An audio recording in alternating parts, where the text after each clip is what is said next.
The silence in that elevator was the kind that has weight to it. My father-in-law was standing beside me, close enough that I could smell his cologne, the same cedar and musk kind he always wore, like he was trying to remind everyone around him that he had taste. He was looking straight ahead at the polished steel doors, watching his own reflection with the quiet satisfaction of a man who had never once questioned whether he belonged somewhere. I was holding my badge against my palm, turning it over the way I do when I'm nervous.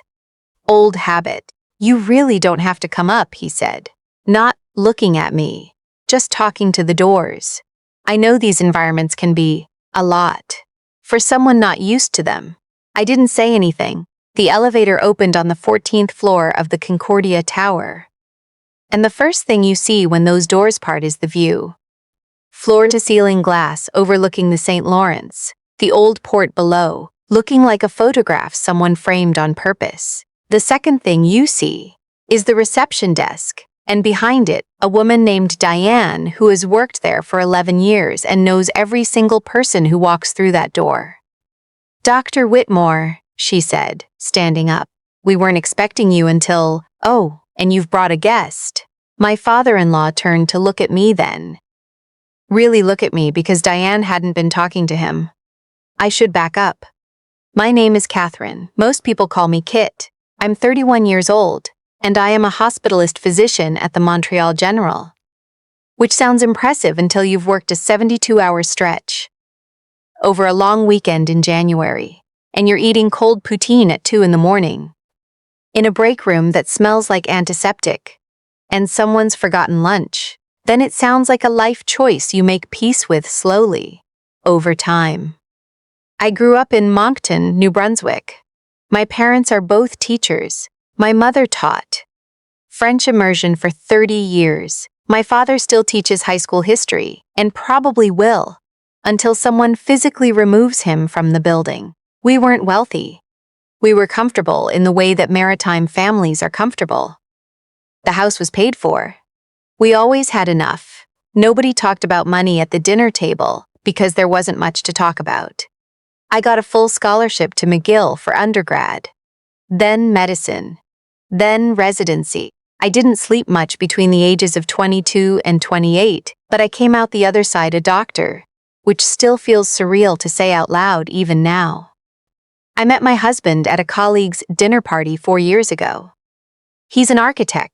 He designs sustainable housing projects, mostly for municipalities that are trying to hit their climate targets. He is kind, he is funny, and he makes the best roast chicken I have ever eaten in my life, which I told him on our 3rd date, and which he has never let me forget. His family is from Westmount. If you're not from Montreal, let me explain. Westmount is the kind of neighborhood where the houses have names instead of just numbers, where the garden parties have dress codes, where people talk about their children's accomplishments the way other people talk about the weather. Constantly, casually, as if there's nothing unusual about it. My father-in-law is a retired senior partner at one of the largest commercial law firms in Quebec. He has the kind of face that was probably handsome once, and has since settled into something that reads as formidable. He shakes hands the way people shake hands when they've taken a seminar about it. He has opinions about wine regions. He has never, in the 4 years I have known him, called me by my name. It's always, Catherine said with a particular flatness, like the name itself is a polite concession. Or it's your wife when he's talking to my husband. Or, my personal favorite, the doctor said with the faintest pause before it, as though the word is in quotation marks. He is not a cruel man. I want to be clear about that. He has never said anything overtly unkind to me. He's too careful for that, too practiced. What he does instead is smaller. It's the way he redirects a conversation I've entered. It's the way he asks my husband about his career, and then looks at me and says, "And you're still at the hospital," as though it's a temporary arrangement. It's the way he introduced me to his golf partner last summer, as my son's wife, who's in medicine. Within medicine, delivered the way you'd say in pottery or in personal training. something adjacent to a real profession. My husband notices. We've talked about it. He's confronted his father about it twice that I know of, and probably more times that I don't. It doesn't change. It's the kind of behavior that exists below the threshold of what anyone can formally object to, and everyone in that family knows it, and nobody knows what to do about it. So I learned to wait. I'm good at waiting. Residency teaches you that. You learn to hold things. Discomfort, frustration, the particular exhaustion of being chronically underestimated, and you just keep working. You let the work speak. The work was going to speak that Thursday in November. It started because of a conference. Every 2 years, the Réseau Universitaire Intégré de Santé et de Services Sociaux hosts a symposium on healthcare innovations. Policy people, hospital administrators, researchers, some government officials. That year, the symposium was being held at the Concordia Tower, which is one of those glass and steel conference buildings downtown that exists specifically to make people feel like what they're discussing is important. I had been invited to present, not just to attend, to present. As a keynote speaker, the paper I'd co-authored with my colleague Priya over the past 2 years, on reducing diagnostic delays in emergency medicine using a triage protocol we developed and piloted at our hospitals, had been accepted and, apparently, created enough conversation in the right circles that the symposium committee had asked me to speak about it. In person. To approximately 400 healthcare administrators, policy researchers, and government health officials from across the country. I had not told my father-in-law about this. Not out of secrecy. It simply hadn't come up. My husband knew, obviously. My mother had called 3 times to ask what I was wearing. My colleagues had been relentlessly enthusiastic in the way medical people are when one of their own gets visibility, which is to say, warm but slightly envious in a way nobody acknowledges. But my father-in-law and I don't really have conversations that go deep enough for. I'm keynoting a national healthcare symposium. To land naturally, the complication was this.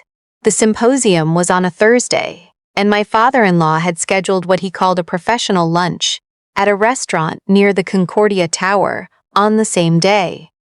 A lunch with a client he was advising in retirement, some kind of commercial dispute. He'd mentioned it at a family dinner 3 weeks prior, and then, later, called my husband to ask if I could drive him downtown because his car was in for service. My husband, without thinking too hard about it, said yes. So there we were. In the car together, me in my good blazer and the silk blouse my mother had given me for my 30th birthday. Him in his suit. 15 minutes of radio and the particular silence of 2 people who have run out of things to safely discuss. He asked me where I was headed. I told him I had something at the Concordia Tower. Oh, he said, a conference? One of those continuing education things? I looked at the road. Something like that. I know. I've replayed it 100 times. I could have said it right then. I could have said, actually, I'm the keynote speaker, but something in me, some stubborn, quiet part that had spent 4 years watching him look through me, decided to let it unfold on its own. I wanted to see what he assumed. I wanted to see how far the assumption would take him. Pretty far, it turned out. We parked in the underground lot. We walked to the elevator together. He talked about his lunch, his client, the neighborhood, a new restaurant he'd heard about nearby. I listened. I said, at appropriate intervals. And then the doors opened on the 14th floor, and Diane said my name. Dr. Whitmore. She was already coming around the desk. We have you set up in the green room. Your slides have been loaded, and Dr. Osi's assistant confirmed he'll introduce you at 1:15. Can I get you anything before you go in? Water? Coffee? My father-in-law had gone very still. Just water would be great, I said. Thank you, Diane.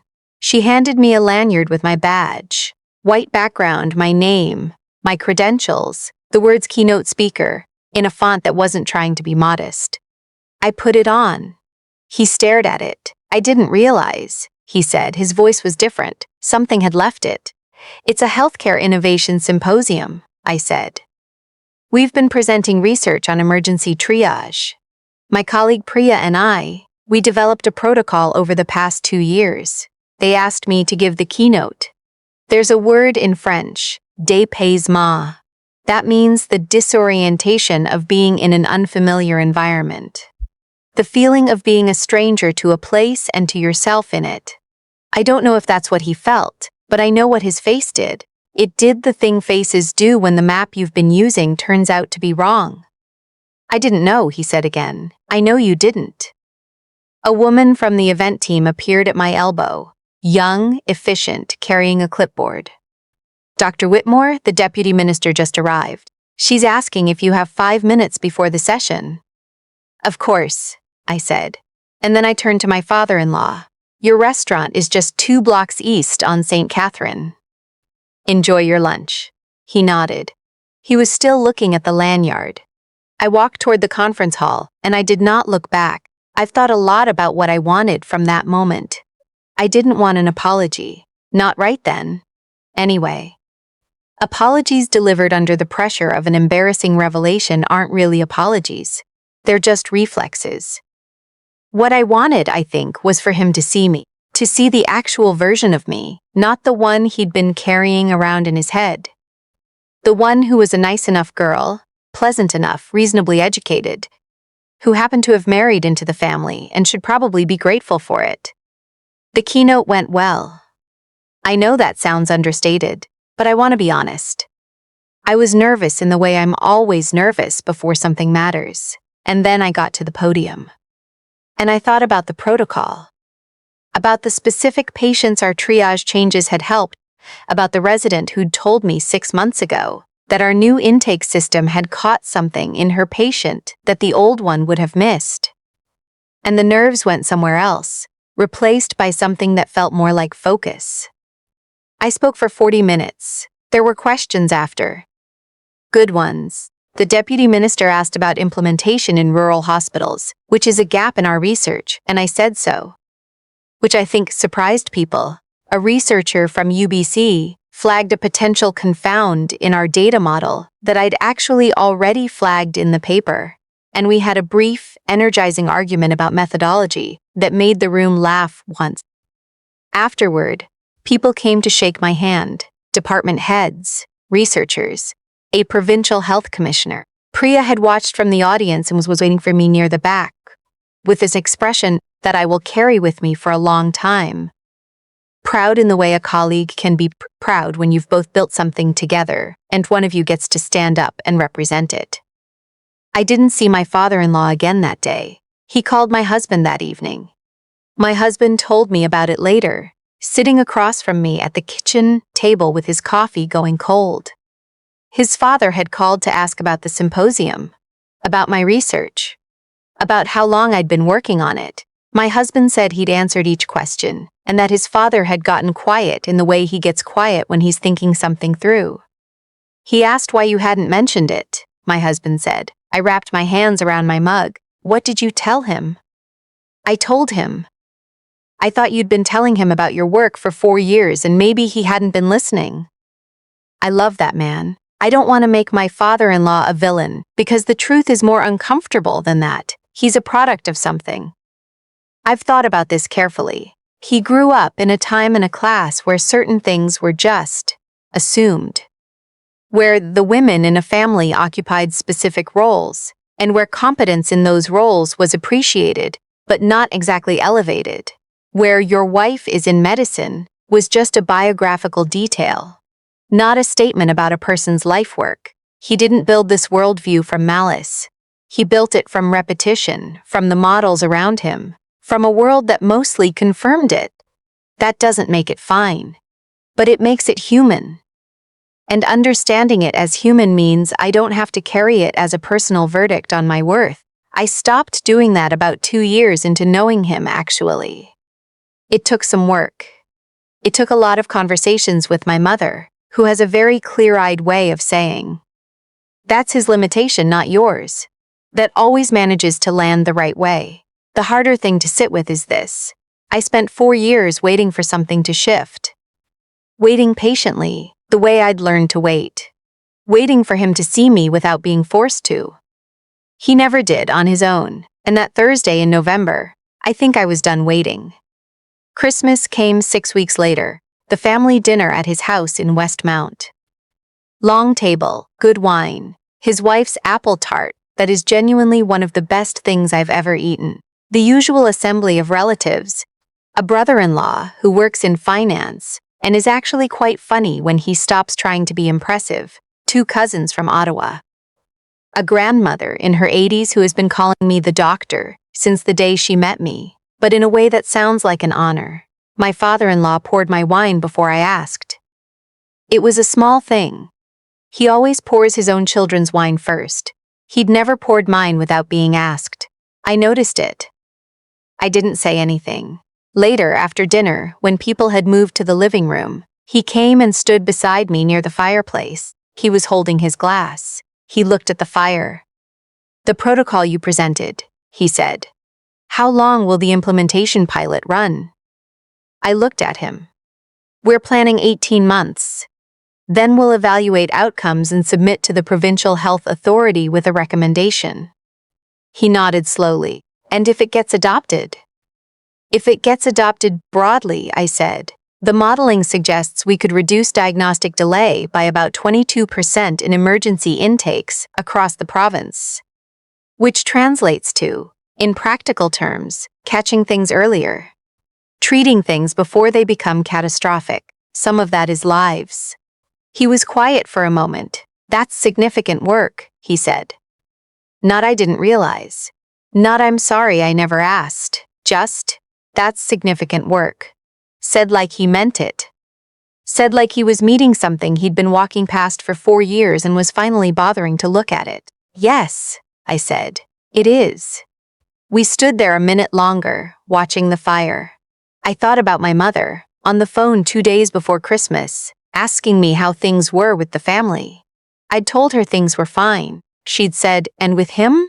In that way she has, knowing exactly who him is without me having to say it. I'd told her, "Getting better, I think, slowly." She'd said, "Slowly is still forward." My husband and I drove home that night through a city turning white, the kind of Montreal December that looks beautiful and is absolutely brutal to walk through. The highway was quiet. He reached over and put his hand over mine on the center console. "He talked to you," he said. "He did. How was it?" I thought about how to answer that, about the fire and the wine and the word significant said by a man who had been withholding it for 4 years, possibly without knowing what he was withholding. "It was a start," I said.